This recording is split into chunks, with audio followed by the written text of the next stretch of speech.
Hello, this is Mark Poerio from WAGNER Law Group, and I'm delighted to be here today with my colleague Dan Brandenburg to talk about executive compensation planning in volatile times.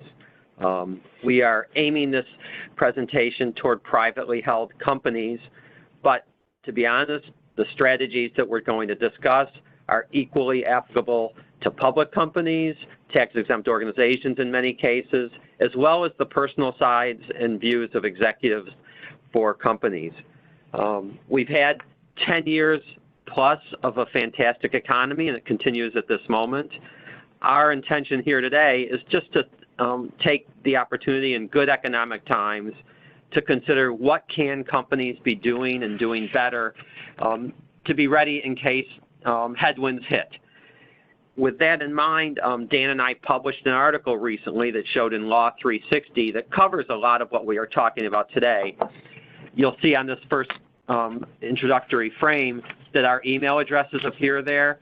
You're welcome to email either of us after this call if you want to get a copy of any of the articles we talk about, including this recent Law 360 one, as well as if you have any questions about what we discuss. With that in mind, here's our agenda that we're going to cover today, and I'll ask Dan to take a minute to give us a sense of his background and a few introductory thoughts. Dan? Hi, I'm Dan Brandenburg. I've worked in this area for a long time. At least for purposes of this conversation, the areas of expertise would be pension welfare benefit programs, executive compensation, including plans for tax-exempt organizations, and executive employment matters. I represent clients regularly before the Internal Revenue Service, the U.S. Department of Labor, and the Pension Benefit Guaranty Corporation. I do a lot of work in terms of voluntary compliance with the different agencies. And prior to joining the WAGNER Law Group, I've been with two other prominent law firms. Mark? Yeah, the good news between the two of us is that our careers date way back in time, and we've been through several economic downturns. There was one in the late 80s and early 90s. We went through the bubble burst. We went through the recession and scare in 2007, and we're really going to be drawing on each of us 30-plus years of experience, including those difficult times, to mention what we found as strategies. And you'll see here our top 8 items. And with that background, why don't we dive right in? And Dan, I think you're going to lead us off here about the formula-based incentive plans. And one of the things that I wanted to first cover before I get into the incentive plans is to raise what kinds of different private companies are and what are we going to emphasize. I mean, the first one that is out there are startups. I'm not sure whether we're seeing quite the boom in startups that we did prior to the 2007 bust, but nonetheless, each one of these have a different focus in the planning for. Small companies where the ownership is with an individual or a small group of owners hold the stock. A company with a larger company and one where we may have larger distribution of shares, and an area that we'll just touch upon but I don't think we'll really focus on are very large companies. The example that Mark and I were talking about before this presentation was the Koch brothers, one of whom has since passed away, but they have one of the largest companies in the country and is yet privately held. Let me go over to the first slide on formula-based incentive plans. The first type of program that I'll cover is pay for performance, and that's where there's either specific metrics or other ways of trying to measure performance, some of which are very soft, but in terms of adjustments that anticipate volatile results, so that one of the things that agreements often cover, or should cover at least, is not only what happens in good times, but what happens in poor times. The biggest issue that I've found over the years, other than valuation, is cash. That companies need to be able to have the cash to pay off their obligations, whether they're short-term obligations or long-term obligations, so that there be adjustments that anticipate volatile results, one would often need to look at these programs for customization so that not every off-the-shelf document works. Often one needs to really tailor the document with regard to the specific company. The discretion regarding extraordinary events. Interestingly enough, when Mark and I started putting together this idea probably in October, November, it looked like the world was going to fall apart. As far as I know, the stock market, with the exception of a few hiccups and other performance, have gone straight up. But who knows? I mean, in other bad times, the turnarounds can come rather quickly and for unexpected reasons. So that one of the key elements for these programs is in setting the appropriate goals. One of the struggles that I've seen over my career is that if the program has a proper or has significant payoffs, it will trigger performance for people. So if you wind up having the incentives for the wrong performance, you may get that performance, but it doesn't help your company. So what you really need to try and do is to match the incentives with what you're trying to accomplish.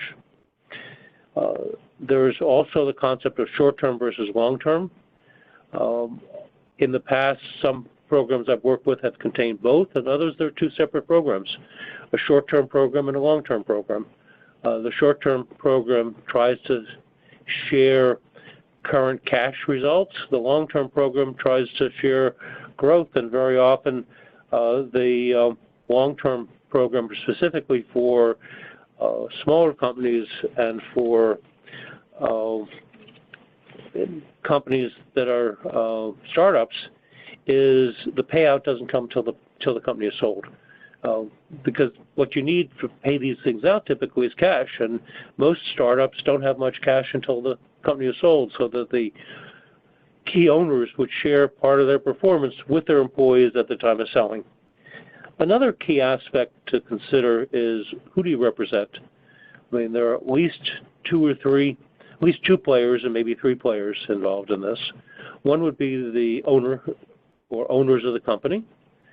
The second would be the employees, and that would be the primary people one would represent. And there's a very different aspect of thinking and what you would push for within the documentation if you're representing the owners versus representing the employees. I mean, obviously, or I think obviously, representing the owners, you want to create the best incentive for what the end result is. And if you're representing an employee, you want to be able to, one, get the best result possible, but more importantly, in these types of programs, I think that cash is king. Because it's not unusual to have a startup company or even a small company that's doing very well, but having limited cash. Yeah, I'll enter in there, Dan, because, you know, I think there's a tightrope we try to walk when it comes to putting these plans together between, on the one hand, creating the incentives and expressing them, and then on the other hand, having the room to, you know, as this frame says, you know, have the discretion for the company to manage it in a way that's in its best interest. My own experience with private companies is, you know, in some respects, you can get lost in the weeds if you try to put too many incentives in there.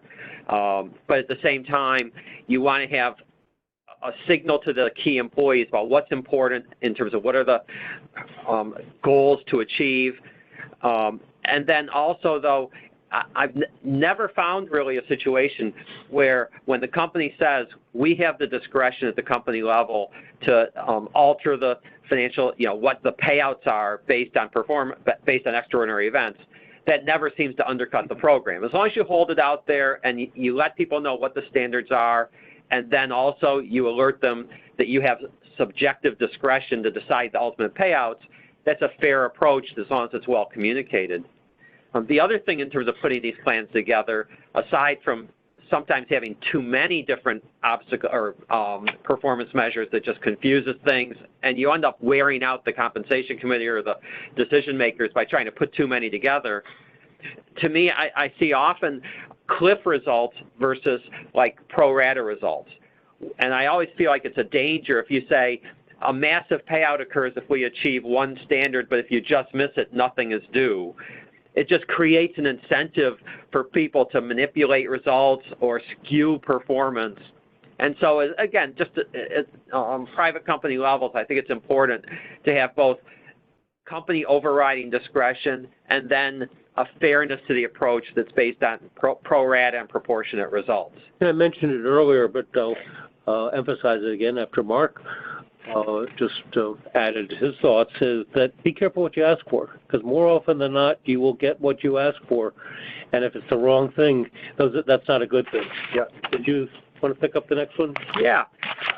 Dan mentioned, short-term results, which are almost always cash bonus-oriented, cash-oriented, and certainly a company wants to be able to manage the cash outflow.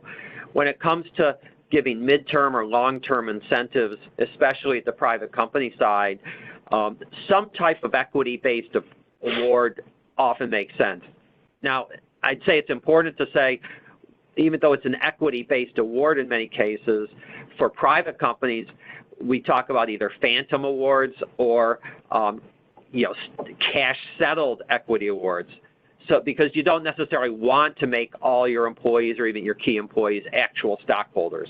So you may want to give them the financial benefits of a stock award based on some type of evaluation, but not necessarily stock ownership. So on this frame, we're talking about stock-based awards or equity-based awards, but not necessarily giving out equity. Often it's just a cash payout at the right time.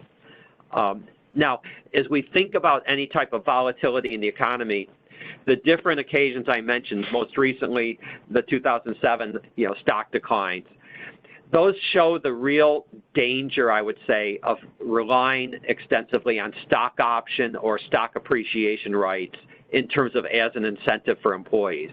Because in a rising market, those awards all have value. If you give someone the benefit of a stock price, and suppose today's value is $100 a share based on some valuation, if the stock price keeps going up, it's easy for somebody to figure out how much their award is worth. It goes to 110, each share of subject to an option is worth $10.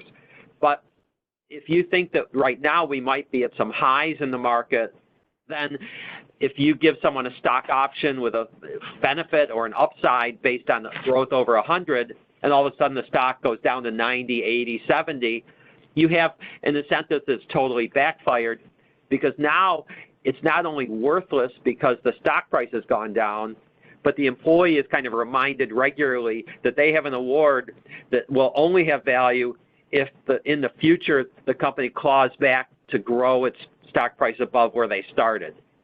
On the other hand, I talk about whole value awards, which are awards that are in the form of restricted stock or restricted stock units. So if I have an award for restricted stock at a time that's worth $100, and I'm going to earn that over 3, 4, 5 years, even if the stock price goes down, my award has underlying value. If the stock price goes to 80, my restricted share is still worth 80. It's not like a worthless stock option. So in terms of being ready for volatility, my suggestion is always focus on replacing stock options with whole value awards, which are usually restricted stock or restricted stock units. A second item to consider here involves performance-based amounts investing. Again, if those are based on stock price, you almost have a double whammy if the stock market goes down. So in my experience, it's better to take your vesting schedules and gear them toward other measures such as profit or other goals of the company. And that kind of leads to the importance of formula concerns. It's just, as we say in the first frame, whether it's the amount that someone receives under an equity-based award or the stock price, then it's important to be precise about what the formula will be and how it reacts. One issue to consider, I mentioned restricted stock versus restricted stock units. They really are very similar, but totally different in terms of which type of private company would want to use them.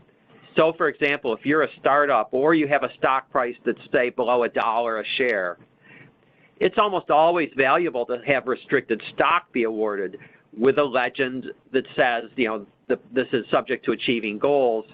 The reason for that is when you have actual stock issued, you have property that's eligible for an 83B election. What does that mean?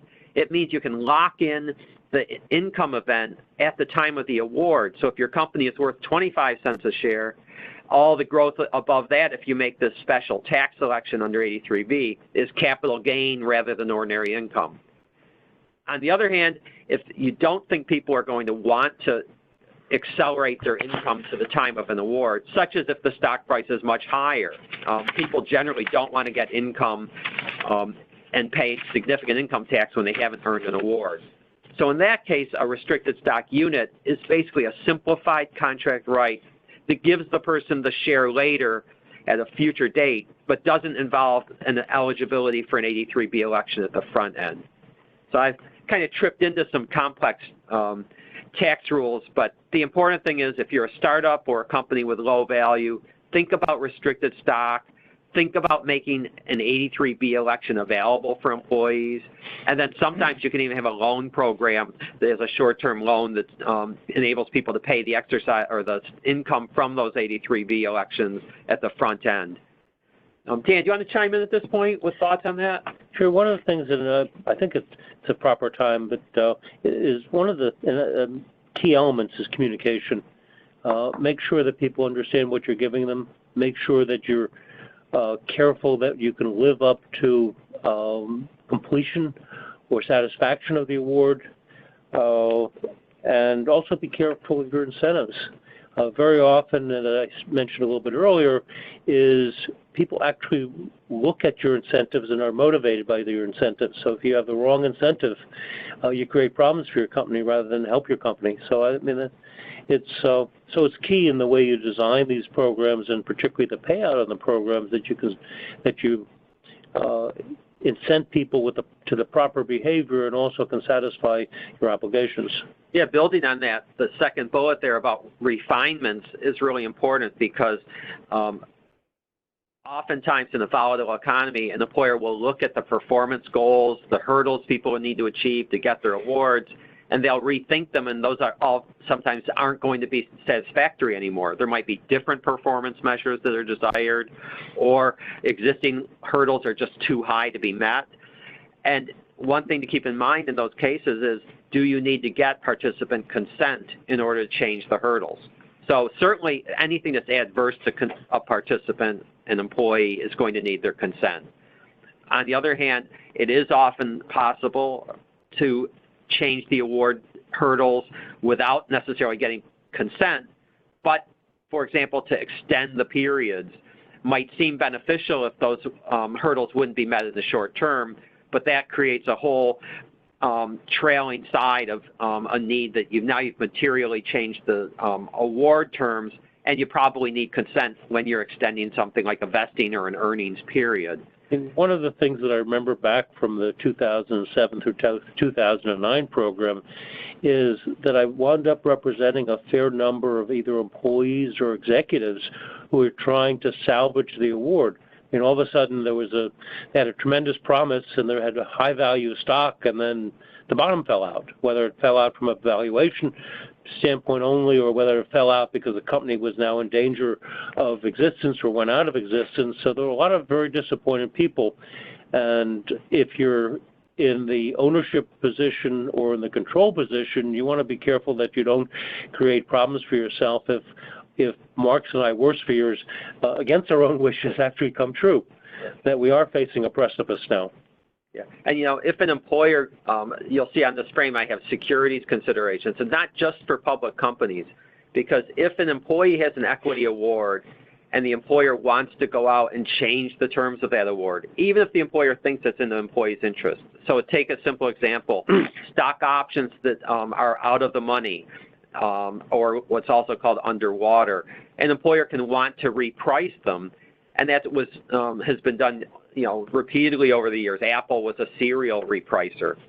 But when you reprice, very often the company will want to change the vesting schedules, get some corporate benefit in exchange for reducing the exercise price to today's market. And when that occurs, all of a sudden there's an investment implication to the individual. Do I want to consent to having a lower exercise price but a longer vesting period? So in those contexts, it's really important for the employer to be sure that from a disclosure side, the employee is aware of all the material facts so that there's no implication that the employee has not made an informed decision. In the public company world, there's tender offer rules that will implicate. We're not going to go into that because we have private company focus today. But again, it's something to be very conscious of. Is if you're going to give employees a revised award, you need to make sure you cover proper disclosure. And last but not least, tax and accounting implications. 409A, you'll hear about that. You've probably heard about that for the last 10 years because it's a deferred compensation rule that very often will apply to equity awards, and the penalties under 409A for violations are huge. They fall on the individuals, and it's roughly 20% of the amounts in violation. So nobody wants to violate 409A, but anytime you redo award terms or you extend vesting or you accelerate payouts or deferred payouts, you have a 409A risk. So always worthwhile for any time you're thinking of redoing, whether it's cash awards or equity awards, be sure to get a 409A take on it to make sure you're not falling into a violation. Almost all 409A violations are by mistake. Nobody intentionally is changing award terms in a way that creates a violation, but the surprises keep coming up. One of the things that I would add, a couple of things I would add, is one of which is valuation. I think you need to be very careful that that the terms of the agreement are very explicit with regard to valuation. A second thing that I want to add is that, and I think Mark and I are doing an adequate job of explaining the incentives for three different groups, but there are at least three different kinds of listeners here. One are professionals, people like ourselves who are doing, who are assisting in people in what they're trying to accomplish. The second is that owners they may have a very different interest than the employees. And I distinguish between owners being a small percentage versus a controlling percentage, and then people are straight employees. And often one needs to balance the incentives between those three different groups. So I just wanted to pick that up. Yeah. Well, I think with that, let's move forward to severance and retention. I think that the dynamics change so much when it comes to volatile economies, because right now we have a situation, I would say, where if you have key employees, the challenge for the employer is to create incentives that keep them engaged and involved in a rising economy, and often pay is enough in that context. When it comes to a volatile economy or a down economy, all of a sudden, what are the severance and retention incentives become really important, because in my experience through several different downturns, what you find will be fear steps in.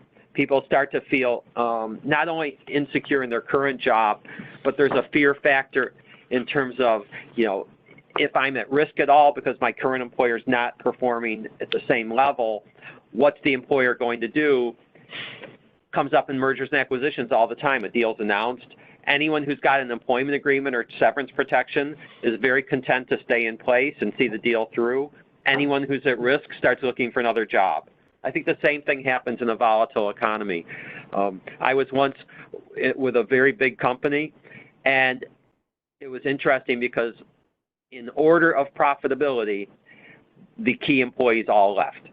And I think that's the risk to a company when they don't have a good severance and retention policy in place, is that if there's a downturn, the people who are profitable are going to start looking out for their own interests in terms of the risk, looking for more security, looking for a better landing place and better compensation. They won't all want to share the downside. If a company does poorly and says there's no bonuses this year, the people who are the highest performers are most likely to be the ones that could go to another job and get more benefits. And just to pick up on that point, Mark, it's not only the question of the employees themselves looking out. I mean, when you have a company in trouble, it's almost like vultures. You have headhunters who are trying to pick off your best employees, or the best employees in the company. So there's a twofold side. Yeah, great point. And with that in mind, I think in good times, there's never a downside to me to having a well-considered severance plan in place. It can have significant discretion for how much is paid. It can be sprung by ordinary course severance to cover how much will we ordinarily pay. Or you can have enhanced or a separate plan that covers reductions in force or changes in control. You'll see CIC on this frame, and it's the shorthand for a change of control or a merger transaction. The key thing here, though, is under ERISA, which is the federal labor law that protects employees, if an employer has an informal practice of paying severance benefits, in the absence of a written plan, employees can enforce the informal practice. And they can do it by just going to court and asserting that there's an informal plan, and they get the benefit of whatever the past practice was for people at their level. And that can work very much in favor of employees. On the other hand, if there's an ERISA plan, which you'll see here, I talk about ERISification, which is to look at a plan and actually consciously structure it to be inside ERISA, there can be significant benefits for an employer because they can take informal practices and also elements of discretion, but if they put it into a formal document, what would happen in the sense of any types of claims or litigation? Well, you would have litigation in a federal court before a federal judge who knows benefits law and ERISA rather than in a state court before a state jury, which tends to be more susceptible to sympathy for the plaintiff or the individual employee. So from an employer side, being in federal court with a federal judge is usually better. The one thing that I've found over the years is that as a planner and people who may be there who are actually control folks, is that you need to be very careful in what you're trying to set up. There, as Mark mentioned, there are very different results, whether it's an ERISA plan or not. And when I say careful, it's not only during the administration term, it's when it actually winds up getting imposed or triggered. That if you're not properly running the plan, you may have ERISA violations, which create another set of issues. So you need to be very careful in both in the way you design it and the way that you govern your own behavior as a control person. Right. And if you're inside ERISA and you run it properly, you can have employees be subject to rules such as they have to assert claims promptly, you know, like, for example, within 60 or 90 days after they have notice of the action. So that way you have prompt notice of claims as a requirement. You can also restrict them from going to court until they exhaust the administrative remedies of the plan. I mean, one of the current debates, and it's starting to become a real issue, is whether or not you can impose arbitration. Right, exactly. You also have, when you get to court, under ERISA, if you do a plan, you have arbitrary and capricious review, which means a court is going to be highly deferential to what the plan decides as opposed to de novo. And the last thing is remedies. Under ERISA, all someone can recover will be attorney's fees and plan benefits. But under state law, if you're outside ERISA, you have tort actions like emotional distress and contract damages and incidental damages. So oftentimes the point is, if you're thinking of putting together a formal plan, it can make an awful lot of sense both from an employee perspective because they know what they're going to get, and the employer has established some ground rules that give assurances that people, if they get terminated in certain circumstances, they'll be treated a certain way with benefits. And on the other hand, you can minimize your litigation risks through ERISA. And the other hot button item that's developing as currently is, can you pick the situs of where you force someone to court? I mean, ERISA typically provides for the location of the employer, the location employee, but certain agreements that are being litigated and debated now are whether or not one can cite a location of convenience to the employer. Yep. Now, when we come to severance, most of the time we're talking cash severance. You can take action for stock awards that's favorable to employees, but it's something to be careful about in terms of articulating it to be both within the confines of what's allowed in a plan, as well as whether you're modifying awards and what would be the accounting or tax implications of changing stock awards. So again, something to be careful about when you put plans together, but it almost always makes sense to be proactive, both to get the plan out there and design smartly. And the same thing on this frame is retention alternatives. Giving incentives that are geared toward retention. Some companies will get in trouble and they'll need to keep their workforce in place for 6 months, 9 months, a year. And giving people specific incentives tied to that can often be very important. Maybe, Dan, we'll move on because as we talk about, what can be a risk of a tough economy, the number one thing you mentioned earlier is cash flow distortions. And you picked up my first bullet point. But anyway, cash flow is a real serious issue. And one of the things that one should be thinking about on the front end is whether or not the employer can control the cash flow requirements. One both based on design and what the ultimate cash flow is. It an immediate cash payment? Is it a cash payment over a term of years?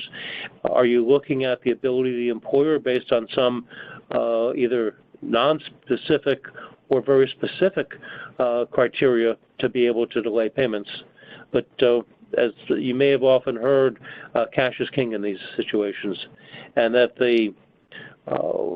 because we're talking about a situation that we're looking at a downturn in the economy rather than when things are going well, is how do you provide for cash? In the prior downturns, not only has there been issues with cash, but also credit becomes limited. So that you may find, you as an employer or you as an employee may find either difficulty in paying or difficulty in receiving. And one of the representations I remember well from one of the downturns was a very generous benefit program that went nowhere because the company went bankrupt. So, and the owner of the company was basically judgment proof. Because everybody was hurting, but those people that were hurt didn't necessarily have a natural remedy. The second aspect is do you wind up distributing in equity, or are there other alternatives? I mean, certainly you can distribute equity, but that comes with its own set of problems.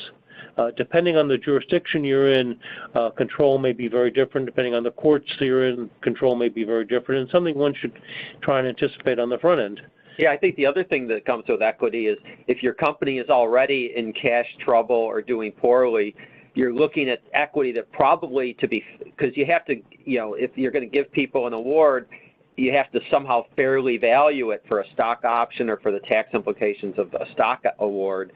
And to come up with a very low value means that you have to give away a lot of equity to substitute for the cash, and that can be highly dilutive as an alternative. So it's, again, like Dan said, it's a very tricky one to go down that road. I mean, the other side of it is in terms of valuation, forgetting whether it's dilutive or not, if you've ever been involved with dealing with evaluations, there's both a range for even the evaluator, but different evaluators may come up with very different opinions, and all of them are legitimate or may be legitimate, that have to be decided by an outside decider or under a fight. I mean, the other question is what are other alternatives in terms of, if you don't have cash, you don't have equity that has value, are there other alternatives? There may be. I mean, deferral is one of them. But it's really a tricky situation. Yeah, Mark. Dan's led right into the last item there, the 409A and 457F. 457F is the tax-exempt side of things that we'll talk about in a second. But 409A applies to all entities, public, private, tax-exempt. There's in some respects, for a cash flow situation, 409A has a life preserver, a lifesaver, I guess, which would be, worst case, you're allowed to delay until 2.5 months after a payment will not jeopardize the ability of the employer to continue as a going concern. So that's kind of the regulatory text. Jeopardize the ability to continue as a going concern. What that means, very much open to question in facts and circumstances, but certainly a company, if they want to delay under that going concern consideration, needs to be ready to have something in the file that shows what is it that's jeopardizing the future of the company, and how are they going to decide when they can pay out. So that is something that's allowed under the tax laws. That doesn't mean you couldn't have a labor law implication or an employee claim that comes from a delay if it's unilateral. So putting this in the documents and incentive plans makes sense, for example, in a non-qualified deferred comp plan to put this hardwired in there. Dan? I mean, one of the things under 457F, and this, I mean, the issue is not necessarily one that deals with cash flow situations, but may wind up biting people if there's a cash flow disruption, which is under 457F, effectively when someone is vested in a tax-exempt entity, when someone is vested in their award, they're taxed on it, whether or not they're paid. And the challenge that then comes up is, how do you balance that? How do you wind up in a situation where you manage to keep people incented and effectively with the presumable golden handcuffs versus a situation where you have a cash flow issue? And one of the things that I've been involved with, I do a lot of work with tax-exempt entities. One of the things that I've been involved with tax-exempt entities are having interim payments.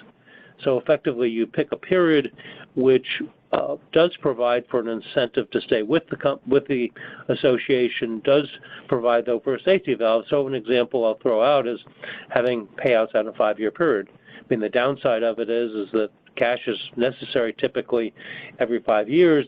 A second downside of it, the executive is taxed on it. But one of the things I always try to emphasize, cash in hand is king. A long-term promise to be a billionaire is not relevant if you don't actually become that billionaire. I mean, I'm kidding about the billionaire, but cash is really king. So that you need to be careful that when you do hit a cash payment, that you have cash for it. And you then get into questions as to whether or not you wind up funding for it or hope for the best, or the worst situation might be, or one of the worst situations may be that a CEO gets a payment and then all of a sudden you have to put an assessment against your members. So it is something to be tricky. It's a tricky situation, and you need to balance the interests of both the organization and the employee, and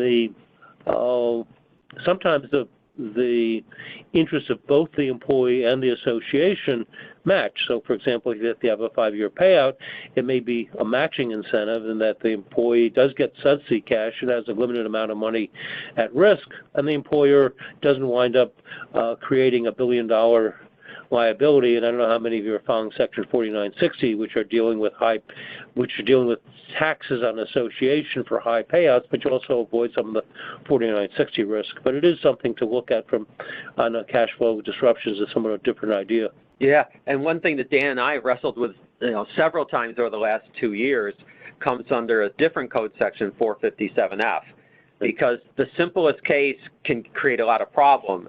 So, for example, in the for-profit world, public or private, we could have an arrangement where a company just decides to defer payout by, under certain circumstances, and says, for example, suppose that you're trying to retain an employee, you could promise the person that you'll be paid $20,000 next year, and on a fully vested basis. If you're employed at year end this year, you get $20,000 next year. No issues from a for-profit perspective. On the other hand, a tax-exempt organization, if it made that type of a promise, that money would be vested in the current year if the person was employed. And so even though it sounds right that they could mutually agree to pay it the following year when cash was expected to come in, the individual would be taxed in the current year unless there was a risk of forfeiture.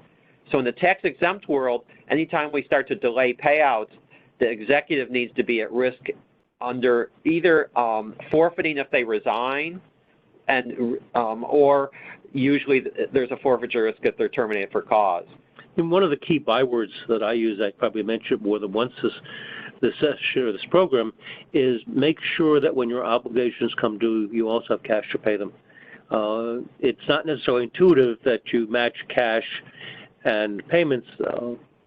One might think that, hey, the easiest way to do is set up a reserve fund, but that may be problematic. It's not always a given that you have the kind of cash you need to set up a reserve fund. Plus, it winds up the reserve fund can create bad tax incentives for the employer, because essentially taxable income is whatever you earn minus your expenses is taxable income. So if you put money aside, you need to be careful about that balance. Yeah. Now, let's move forward to the next frame, talking about clawbacks, which are kind of interesting because in the popular press, a clawback just sounds plain mean and something you could do to an employee who is guilty of misconduct or fraud.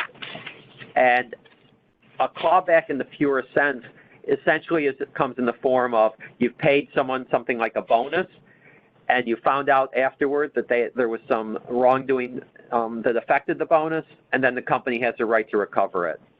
From a tax side, it's really kind of a complex disaster because the individual in the year when they get paid is paying their taxes in full, and then if they have to repay the money in a future year, there's very complicated issues about whether they can get the tax dollars back. So on the one hand, from a tax side, a clawback is a very imperfect remedy. And the other side of it is it can be statutory, by the way, a clawback. So like in public companies, you have Dodd-Frank, Section 954, Sarbanes-Oxley, 304. They both kind of involve clawbacks that relate to either financial restatements or incentives that are paid due to, affected by employee fraud or misconduct. One of the things I've found, and I haven't faced it personally yet, but I found is very often publicly held company practices become considered best practices for privately held companies. So even if you're a privately held company, I would think you have to at least think about those issues. Yeah, and so the way I look at a clawback, it's kind of a worst case protection. You're putting in place something that can be in a manual, a handbook, or in an employment agreement where somebody signs on and knows about what the clawback policy will be and what's at stake. But that's kind of your ability to recover money that's been paid and in a situation usually that has fraud or misconduct. And there's also a third-party player here, which are shareholders. I mean, as a privately held company, you may or may not have shareholders, but essentially multiple shareholders. But essentially, that in many instances, private companies have equity funders, and that's another group to consider in that issue. Yeah. Now, you'll see the second bullet here is talking about holdbacks. I think that principle that I'm thinking of as I write this term down is the business principle, he who has the gold or he or she who has the gold rules. Because when you've already paid out money to an individual, it is complicated and costly for an employer to try to get the money back. On the other hand, if you credit the money to deferred compensation and have a string attached that says, you have to meet a future performance goal to get the money, now the employer is holding the gold and in a much better position. So as a general strategy, from the employer perspective, you are much better off to hold back compensation rather than to pay it out and try to claw it back. Clawbacks are really just a last resort, in my opinion. And also to think about it, we talk about privately held companies. It's not necessarily sole owners. I mean, you may have either equity investors or you may have multiple shareholders, so there may be a dichotomy of interest when you're trying to determine whether you forgive any of these issues. Right. Yeah. And you're not limited, by the way, in a contract for a holdback, for example, especially. If you want to be able to hold back money until some goals are met or conditions are met, it can certainly be that there isn't fraud or misconduct, but it can also be that somebody has honored a non-compete. So a simple example that to me can serve great business interests is to have a deferred compensation account that's payable 1 year after somebody leaves employment. And now they've got an accumulating balance over time. And at the same time, if they violate a non-compete, say there's a non-compete of 1 year after leaving employment or a non-solicitation of 1 year, that you don't want somebody to go solicit your employees or your customers, you basically say, well, if you honor that obligation, you will get the money in 1 year after you leave. But on the other hand, the employer can force a forfeiture of that money if the non-compete or the non-solicit is not honored. So there's a lot of kind of protections employers can put in place by being smart about clawbacks and holdbacks. One of the things that I often worry about is litigation risk. I mean, one needs, in designing these provisions, one needs to try and make them as anti-litigation as possible, because often when you have litigation, both the winner and the loser are losers because of both the cost of litigation and also the distraction of litigation. So it's a very tricky provision to put together. Yep, and the last item on this page kind of has that in mind, where we have what we call velvet glove or iron fist approaches to clawbacks or holdbacks. The velvet glove approach is kind of like put in place a recovery mechanism or a forfeiture mechanism that only applies to future compensation. In that case, it's hard for someone to argue that it's unfair or invalid, because you've told the individual at the time you've made the award that there's a risk associated with it. On the other hand, the iron fist is possible, and I've had companies do this, where they decide, you know what, if someone's going to go to a competitor, we're going to have a look back of 2 or 3 years of compensation that is also at risk and recoverable by us. Now, how do you put that in place? It has to be through some type of an award in which you put the person on notice that if you violate this policy or are guilty of this type of misconduct, past compensation is at risk. That can be done in a new award. You say, here's a new stock option or a new restricted stock award, and by the way, by taking this award, you're agreeing that these restrictions apply to your prior awards, things like that. But that's kind of the iron fist approach, which, depending on where a company stands, they can go at it and say, we need more, artillery to throw at this possible risk to our company, and they can either look to past compensation or only do it on a going forward basis. Well, speaking of going forward, why don't we keep our moving here, Dan, into merger and acquisition considerations. Thank you, Mark. I mean, mergers and acquisitions, one can write a treatise, and we're going to try and cover it in a couple, 3 minutes. But anyway, let me start. One of which is customized retention and event incentives. Do you wind up having a different contract for each individual, or do you just have a blanket contract on a merger and acquisition transaction? One of the key elements with regard to startups is very often merger and acquisition becomes a critical element of the actual employment agreement, because many people who go to work for a startup are looking for the payoff on the sale. So because it can become very critical even before the event occurs. The others have provide for customized retention and event incentives, so you have to be very careful when it pays off. If you bring in a large investor, does it pay off? Does it pay off only if you change control in the sale of the company? But one can write a treatise on this, and we're going to try and cover it in a few more minutes. The second piece is roll forward of restrictive covenants, and a number of sales that I've been involved with over the years. Part of the sale document is the successor employment agreement, so that at least that the management of the old company, often they're similar to the people who are affected, are able to try and control the what happens on a purchase, so that part of the key element on a purchase is many companies, you're not buying the hardware, you're buying the peopleware. What's really key is that you can keep enough of the key employees, whether they be managers or whether they be designers or scientists, to be able to have something to sell. Because in many instances, it's not a factory you're selling, it's really intangibles that you're selling. I'll add too in that context, in the private company context, it's pretty common for companies to try to protect themselves through either non-competes or non-solicits. When they're private companies, they'll try to put something generic in place that gets a protection there, that gives them a sense of that it's enforceable, but they don't really spend the time or the effort to make sure it really is enforceable under state law. And then in a merger context, if you rely on that old agreement that wasn't necessarily vetted in the first instance, right, the buyer will often find that they've got something that really isn't worth the paper it's written on.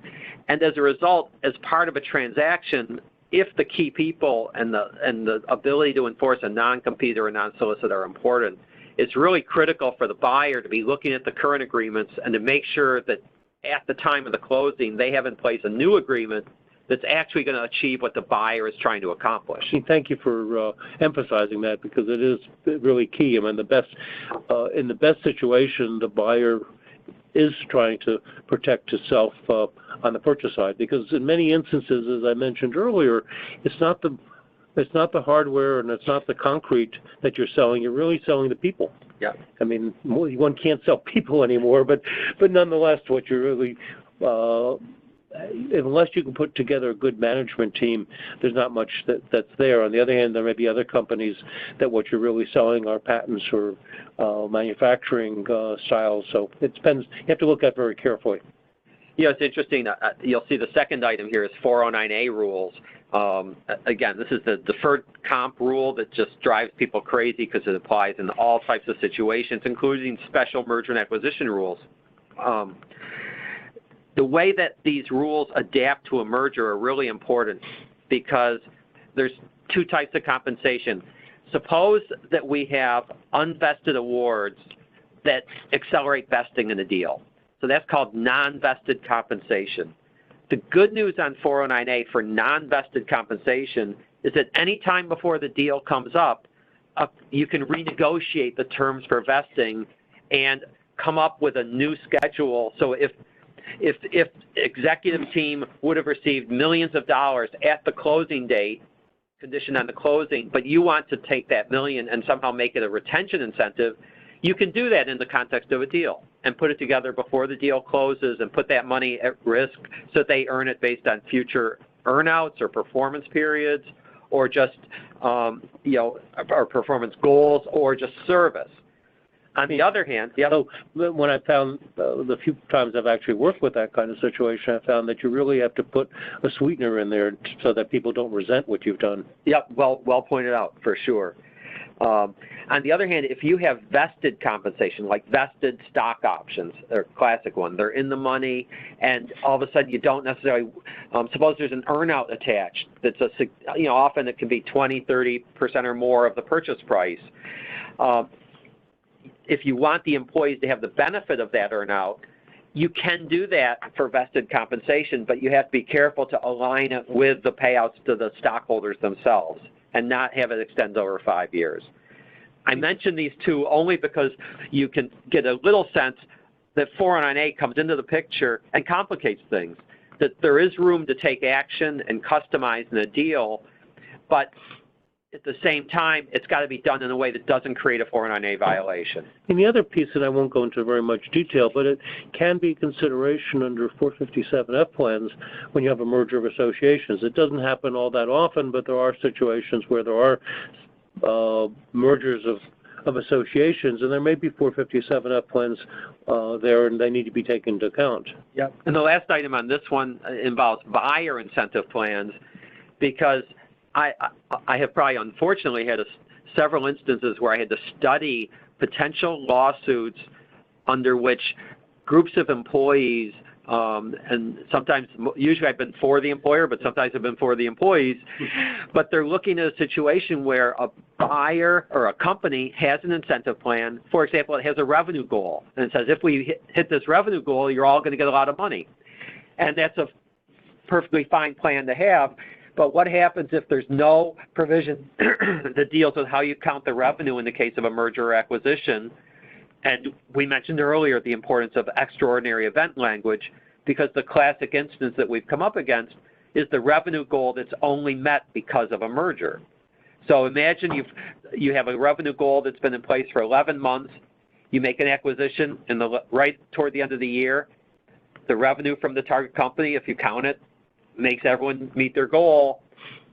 That is a huge risk to a buyer. So again, it goes to just, in some respects, being thoughtful about existing plans so that you can manage both when and how much gets paid out, and then the circumstances that will result in some type of an extraordinary ability of the company to exercise discretion. What you're really suggesting, or not really, one of the things you're suggesting is that if you have an acquisition checklist that you add as a buyer, you have a an item saying, what is the impact on our plan? Right. And address it before the closing. Right. Yep, exactly. Well, now we're kind of in the home stretch here, but it's kind of fun to talk about Rabbi Trusts because they date back at this point almost 40 years. And Dan and I were talking earlier that the original Rabbi Trust, of course, it gets its name because it was established by a synagogue for a retiring rabbi. And the gist of the situation involved the synagogue wanted to put money in the bank for the rabbi to draw from as retirement income, but at the same time not have the rabbi get taxed until the rabbi collected. So it's the upfront funding of a trust, but without having the employee or the rabbi, in this case, get taxed. The IRS issued a ruling back in the 1980s and then issued some revenue procedures in the 90s that gave a model rabbi trust. But essentially, the design of a rabbi trust works so that funding does not equal income as long as the benefits are only paid in the event the employer is solvent. So if the synagogue or the employer goes bankrupt, the rabbi trust has to become just a general creditor claim as opposed to a secured claim. In a volatile economy, there's kind of two sides to a rabbi trust. Excuse me. One is it really is an imperfect protection against bankruptcy because there isn't protection. The money's at risk. There's intentionally no protection. Exactly, right. To avoid taxation.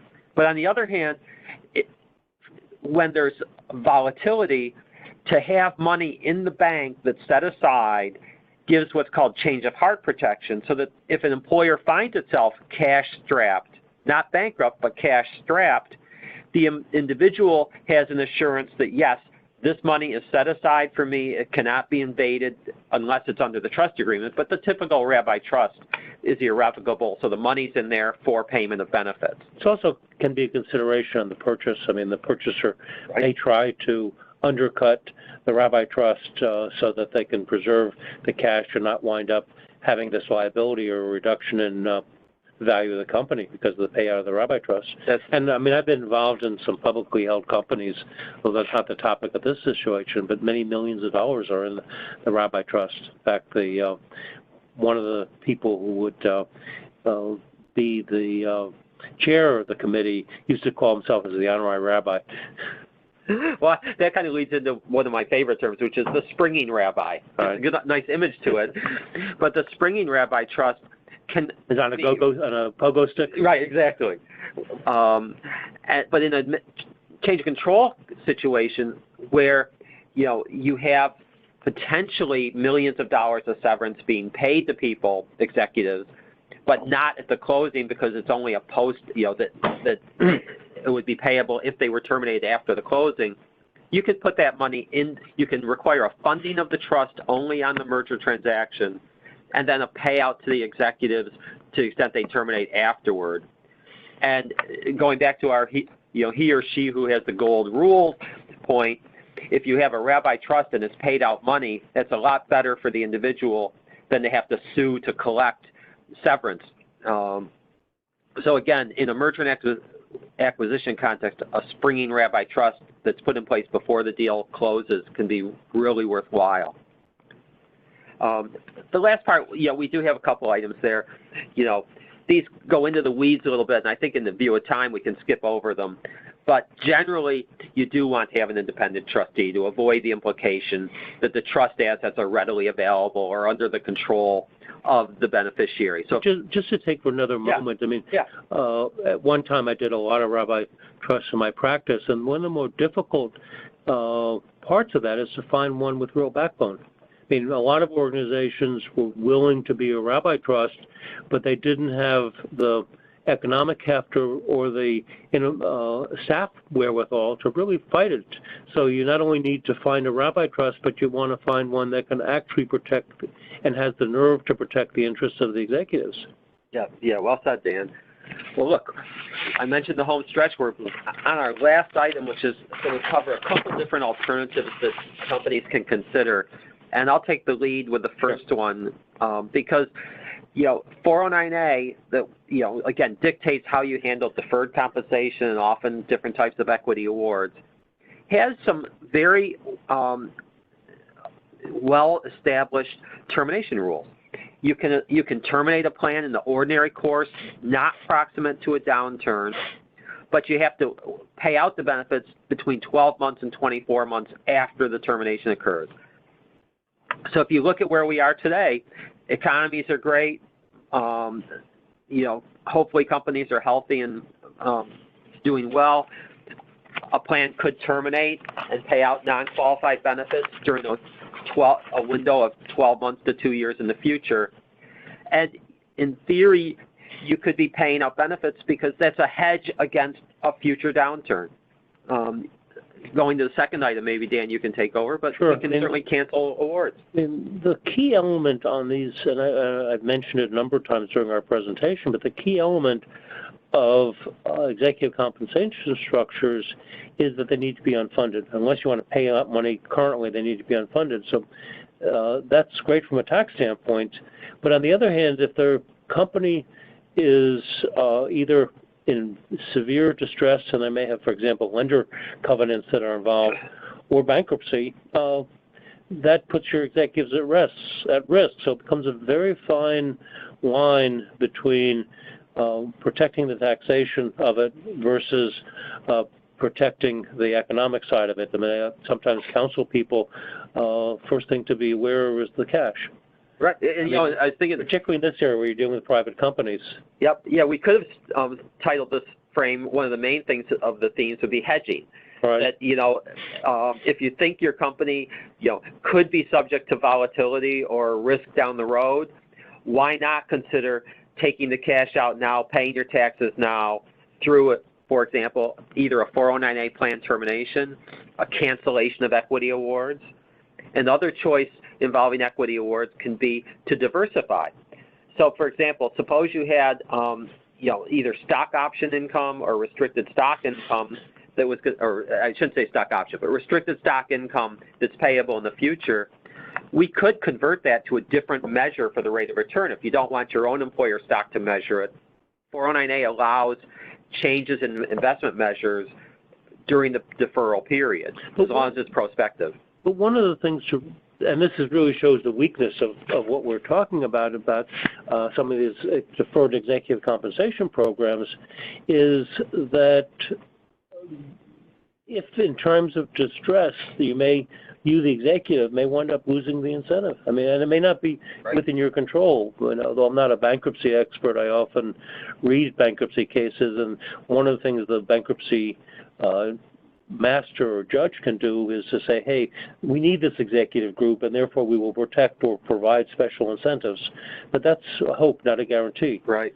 And, I think a volatile economy, the third item we've got here, a volatile economy can create merger and sale transactions that, aren't necessarily due to bankruptcy, although they could be.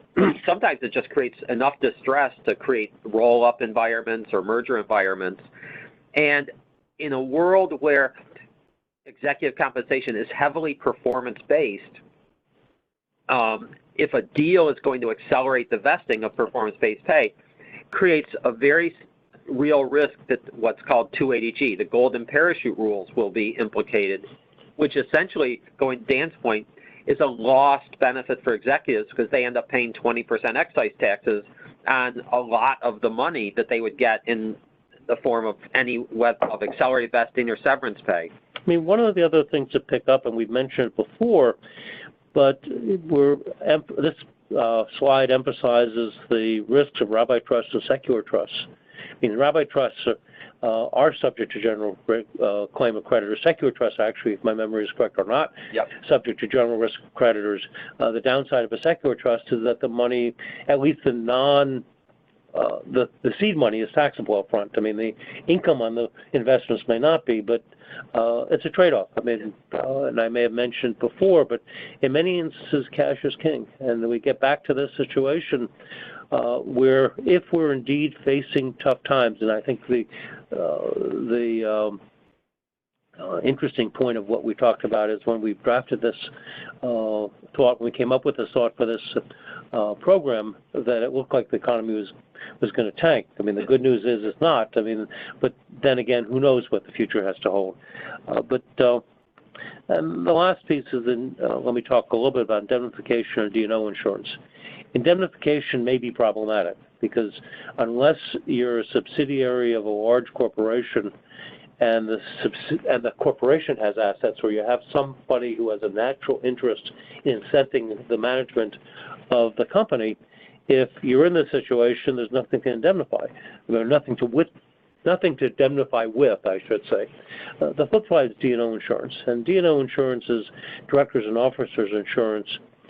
It protects mostly the officers and directors by definition, so it may not necessarily help the employees, but it would help the management side in terms of the risks of the loss. If there's a lawsuit, it will hit not only the company and maybe not even the company, because the company may have limited assets, but certainly the executives might have, and there may be some type of negligence or other suit against those individuals for not having properly designed it. I mean, I haven't seen one, but I think at least intellectually it makes sense. Yep.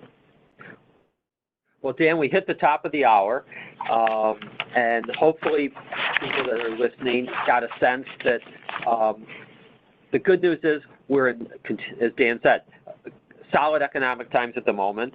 Our thought process is just to be ready and to consider, while things are smooth, let's get the house in order and to look at protecting the company interests, protecting the individual employee or executive interests, and actually just in that way position well for whatever the future holds. And that frankly, taking action now can be looking ahead 2-3 years in terms of where the economy goes to make sure those types of protections for everyone are in place. If I may share a story, and I hope I get my years. Closing story, but I hope I get my years correctly. But the Hyatt, one of the Hyatts here in D.C. has a basement with a meeting room that goes down 4 floors.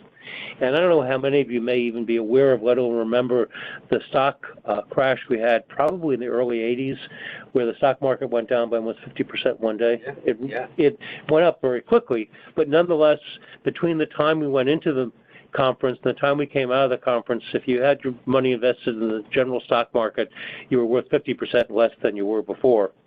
So that, why do I tell the story? That things can change pretty quickly, and if you're considering your compensation, you may want to keep some of it in cash, at least you have it, and some of it incentive, because that's where the real bogey is if you're the employee, or the real reason if you're the employer for providing incentive is to keep people focused. So it's think ahead, try and keep your portfolio or your investments balanced, and as Mark said, hey, it looked like the world was ready to have the floor come out from under it. It doesn't look like that today. Let's hope for good times. So it's just insurance this conference. Yeah, and I like Dan's note to end it on, which is, individual executives are, in some respects, the ones who need to take some initiative right now to look out not only for the company position, but their own position. And both of us work a lot with both companies as well as individual executives, and we'll be glad to get your emails or phone calls based on the contact information on the first page. So thank you all for your participation. Dan, thank you. And with that, we'll sign off.